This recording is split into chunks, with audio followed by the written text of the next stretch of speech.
Hello, Mr. Byron, Mr. Joe Byron. How are you today? I'm well, Art, and yourself? Pretty good. You are the Director of Student and Alumni Engagement at the Los Angeles Film School. Yes, I am. And describe for me a typical day for Joe Byron. I like to think of myself as a student advocate. So my day is normally filled talking with students, helping either students with problems which aren't necessarily academic, problems that may not have to do with financial aid, but problems that may have to do with motivation, or problems that may have to do with interest, or with looking ahead, or career advice, or things of that nature. I feel like I have the greatest job here at the school because my job is totally positive. Everything I say, everything I do is about trying to improve or help someone, specifically our students and our grads. I spend a great amount of time, and it's something that I've always been passionate about, and that is following and communicating with the graduates of the various programs, specifically film, because that's where I started, and keeping track with them, monitoring their progress, maintaining a relationship with them, and trying to find a way to offer more and more resources from the school to help them with their careers and help them to be successful. I want to talk a little bit about business and with the Alumni Association, because you were really trying to put that thing together for a few years. And more than a decade plus. I want to know, because I am in the business program, how you managed to finally last year pull this thing off. I don't know. I mean, I had an idea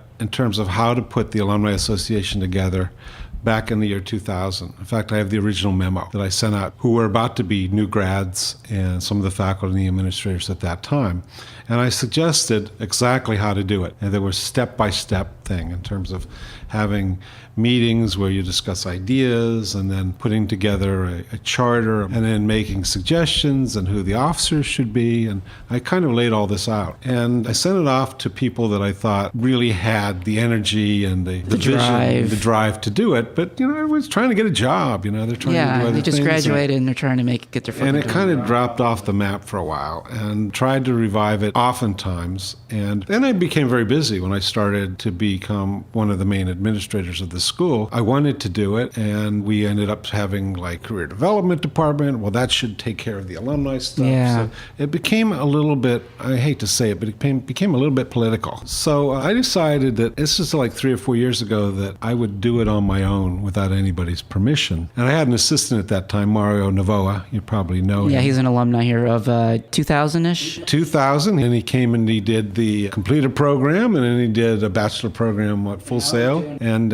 he graduated from that, was the valedictorian speaker at Full Sail for that internet marketing degree that he got, and he's now the executive president of the Alumni Association. So all that work we did back together, back in those days, behind the door, as it were, kind of paid off, because he caught on to what I wanted to do, and he supported it, and he was one of those kind of people. In addition to being incredibly intelligent and energetic, was a very good human being. When Bill Smith, who was the vice president of education, left, and the new vice president came in, and they started to add programs, I ended up the dean of students, and I thought as dean of students I probably had a little bit more traction to push this through. And it wasn't until last October that I finally convinced the executive board of the school to let me have it, to let me run with it, to be the official liaison for the Alumni Association. We started out with a series of meetings which were tied into events. Come to this event and then stay afterwards, because I want to make a proposal to you.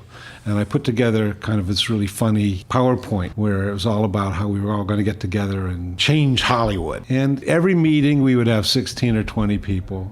It was mainly film people at first, but one or two would stick around. So eventually the meetings got to be a little bit more substantive. And then we finally had enough people that we could actually put a charter together. And I took a charter that I'd used for my Carnegie alumni group, which I had kind of helped to push along back in the late 1970s. So I kind of knew a little bit of what I was doing. And we put together the charter, and then we had an official launch, which was last March. Last March. And I worked on that with our Vice President of Career Development, Dave Phillips. He executive produced Evan Almighty. Yes, he did.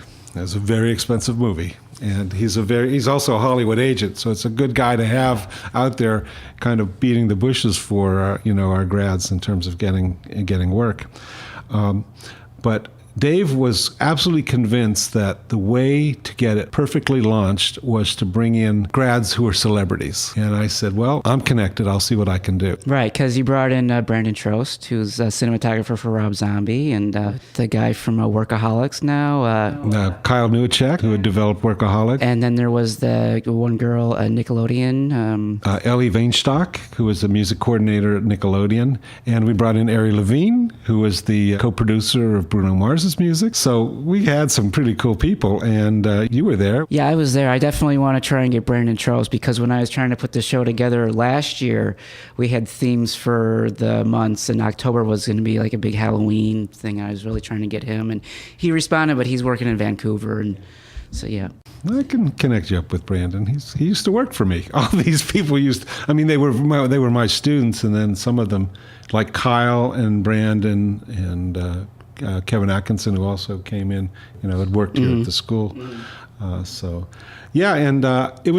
thought it was an amazing event. Are you going to do that again next month? We are going to do it again. We definitely have plans. It will probably be last Wednesday in March is kind of one of the days we're targeting. What we want to do is something that's even grander and bring in more people, do some real honoring, because we've got people out there that have done some amazing things. Right, yeah. I mean, I watched the Bruno Mars halftime show on the Super Bowl, and it blew my mind. Just the choreography of the entire production is mind-boggling, but he was a real entertainer. And I thought, wow, 1/3 of what he's doing is one of our grads, Rally Point Radio is brought to you by Shure Microphones.